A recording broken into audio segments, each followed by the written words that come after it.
Saludos a todos, estamos en el día 42. Seguimos con el Catecismo Católico, Catecismo leído, día 42, 1 de 2, segunda parte, segunda sección, capítulo segundo, de los puntos del punto 1429 al punto 1446. En el nombre del Padre, y del Hijo, y del Espíritu Santo. Amén. Padre nuestro que está en el cielo, santificado sea su nombre. Venga a nosotros su reino. Hágase su voluntad en la tierra como en el cielo. Denos hoy nuestro pan de cada día. Perdone nuestras ofensas, como también nosotros perdonamos a los que nos ofenden. No nos deje caer en tentación, y líbranos del mal. Amén. Punto 1429. De ello da testimonio la conversión de San Pedro tras la triple negación de su maestro. La mirada de infinita misericordia de Jesús provoca las lágrimas de arrepentimiento, y tras la resurrección del Señor, la triple afirmación de su amor hacia Él. La segunda conversión tiene también una dimensión comunitaria. Esto aparece en la llamada del Señor a toda la Iglesia: arrepiéntete. San Ambrosio dice acerca de las dos conversiones que en la Iglesia existe el agua y las lágrimas, el agua del bautismo y las lágrimas de la penitencia. Cuarto, la penitencia interior, punto 1430. Como ya en los profetas, la llamada de Jesús a la conversión y a la penitencia no mira en primer lugar a las obras exteriores, el saco y la ceniza, los ayunos y las mortificaciones, sino a la conversión del corazón, la penitencia interior. Sin ella, las obras de penitencia permanecen estériles y engañosas. Por el contrario, la conversión interior impulsa a la expresión de esta actitud por medio de signos visibles, gestos y obras de penitencia. Punto 1431. La penitencia interior es una reorientación radical de toda la vida, un retorno, una conversión a Dios con todo nuestro corazón, una ruptura con el pecado, una aversión del mal, con repugnancia hacia las malas acciones que hemos cometido. Al mismo tiempo comprende el deseo y la resolución de cambiar de vida con la esperanza de la misericordia divina y la confianza en la ayuda de su gracia. Esta conversión del corazón va acompañada de dolor y tristeza saludables, que los padres llamaron animi cruciatus, aflicción del espíritu, arrepentimiento del corazón. Punto 1432. El corazón del hombre es rudo y endurecido. Es preciso que Dios dé al hombre un corazón nuevo. La conversión es primeramente una obra de la gracia de Dios que hace volver a Él nuestros corazones. Conviértenos, Señor, y nos convertiremos. Dios es quien nos da la fuerza para comenzar de nuevo. Al descubrir la grandeza del amor de Dios, nuestro corazón se estremece ante el horror y el peso del pecado, y comienza a temer ofender a Dios por el pecado y verse separado de Él. El corazón humano se convierte mirando al que nuestros pecados traspasaron. Tengamos los ojos fijos en la sangre de Cristo y comprendamos cuán preciosa es a su Padre, porque habiendo sido derramada para nuestra salvación, ha conseguido para el mundo entero la gracia del arrepentimiento. Punto 1433.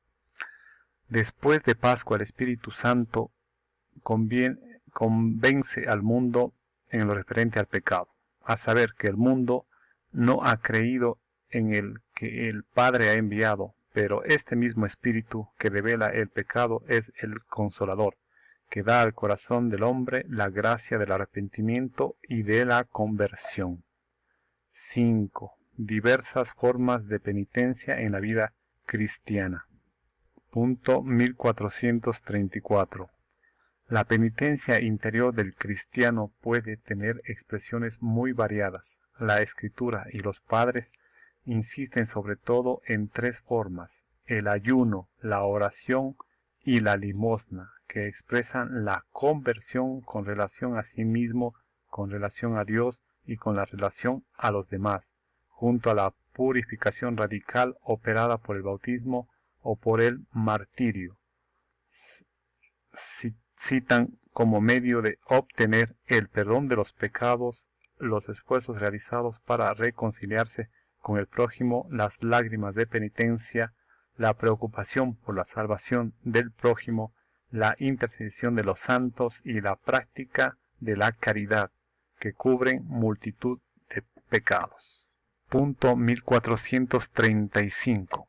La conversión se realiza en la vida cotidiana mediante gestos de reconciliación, la atención a los pobres, el ejercicio y la defensa de la justicia y del derecho, por el reconocimiento de nuestras faltas ante los hermanos, la corrección fraterna, la revisión de vida, el examen de conciencia, la dirección espiritual, la aceptación de los sufrimientos, el padecer, la persecución a causa de la justicia.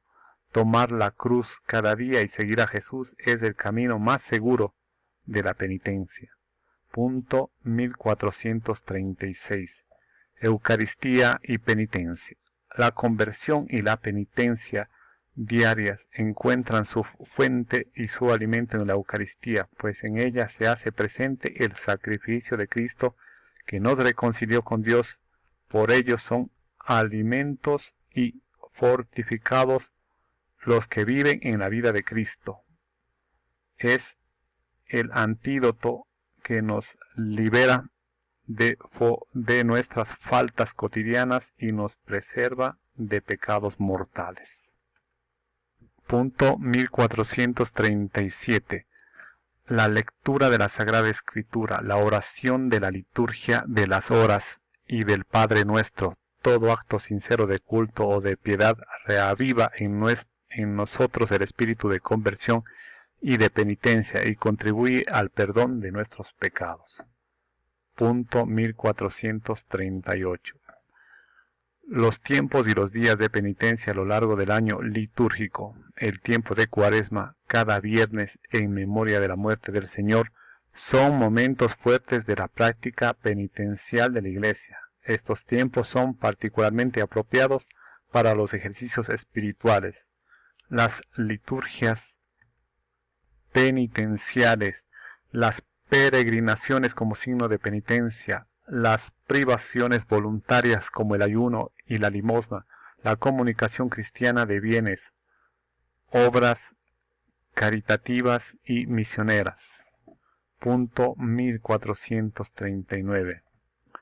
El proceso de la conversión y de la penitencia fue descrito maravillosamente por Jesús en la parábola llamada del Hijo Pródigo, cuyo centro es el Padre misericordioso, la fascinación de una libertad ilusoria, el abandono de la casa paterna, la miseria extrema en que el Hijo se encuentra tras haber dilapidado su fortuna, la humillación profunda de verse obligado a apacentar cerdos, y peor aún, la de desear alimentarse de las algarrobas que comían los cerdos, la reflexión sobre los bienes perdidos, el arrepentimiento y la decisión de declararse culpable ante su Padre, el camino del retorno, la acogida generosa del Padre, la alegría del Padre. Todos estos son rasgos propios del proceso de conversión. El mejor vestido, el anillo, el banquete de fiesta son símbolos de esta vida nueva, pura, digna, llena de alegría que es la vida del hombre que vuelve a Dios y al seno de su familia, que es la Iglesia. Solo el corazón de Cristo, que conoce las profundidades del amor de su Padre, pudo revelarnos el abismo de su misericordia de una manera tan llena de simplicidad y de belleza.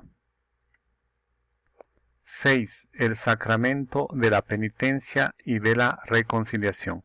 Punto 1440. El pecado es, ante todo, ofensa a Dios, ruptura de la comunión con Él. Al mismo tiempo, atenta contra la comunión con la Iglesia. Por eso, la conversión implica a la vez el perdón de Dios y la reconciliación con la Iglesia, que es lo que expresa y realiza litúrgicamente el sacramento de la penitencia y de la reconciliación. Solo Dios perdona el pecado. Punto 1441. Solo Dios perdona los pecados, porque Jesús es el Hijo de Dios. Dice de sí mismo, el Hijo del Hombre tiene poder de perdonar los pecados en la tierra, y ejerce ese poder divino. Tus pecados están perdonados. Más aún, en virtud de su autoridad divina, Jesús confiere este poder a los hombres, para que lo ejerzan en su nombre. Punto 1442. Cristo quiso que toda su iglesia, tanto en su oración como en su vida y su obra, fuera el signo y el instrumento de perdón y de la reconciliación que nos adquirió al precio de su sangre. Sin embargo, confió el ejercicio del poder de absolución del ministerio apostólico, que está encargado del ministerio de la reconciliación. El apóstol es enviado en nombre de Cristo, y es Dios mismo, quien a través de él exhorta y suplica, dejaos reconciliar con Dios. Reconciliación con la Iglesia. Punto 1443. Durante su vida pública, Jesús no solo perdonó los pecados, también manifestó el efecto de este perdón. A los pecadores que son perdonados, los vuelve a integrar en la comunidad del pueblo de Dios, de donde el pecado los había alejado o incluso excluido. Un signo manifiesto de ello es el hecho de que Jesús admite a los pecadores a su mesa, más aún, él mismo se sienta a su mesa, gesto que expresa de manera conmovedora a la vez el perdón de Dios y el retorno al seno del pueblo de Dios. Punto 1444. Al hacer partícipes a los apóstoles de su propio poder de perdonar los pecados, el Señor les da también la autoridad de reconciliar a los pecadores con la Iglesia. Esta dimensión eclesial de su área se expresa particularmente en las palabras solemnes de Cristo a Simón Pedro. A ti te daré las llaves del reino de los cielos, y lo que ates en la tierra quedará atado en los cielos, y lo que desates en la tierra quedará desatado en los cielos. Está claro que también el colegio de los apóstoles, unido a su cabeza, recibió la función de atar y desatar dada a Pedro. Punto 1445. Las palabras atar y desatar significa aquel a quien excluyáis de vuestra comunión será excluido de la comunión con Dios. Aquel a quien recibas de nuevo en vuestra comunión, Dios lo acogerá también en la suya. La reconciliación con la Iglesia es inseparable de la reconciliación con Dios. El sacramento del perdón. Punto 1446. Cristo instituyó el sacramento de la penitencia en favor de todos los miembros pecadores de su Iglesia, ante todo para los que, después del bautismo, hayan caído en el pecado grave y así hayan perdido la gracia bautismal y lesionado la comunión eclesial. El sacramento de la penitencia ofrece a estos una nueva posibilidad de convertirse y de recuperar la gracia de la justificación. Los padres de la Iglesia presentan este sacramento como la segunda tabla de salvación después del naufragio, que es la pérdida de la gracia. Hasta aquí el punto 1446. Continuaremos con el punto 1447 en el próximo video. Gracias.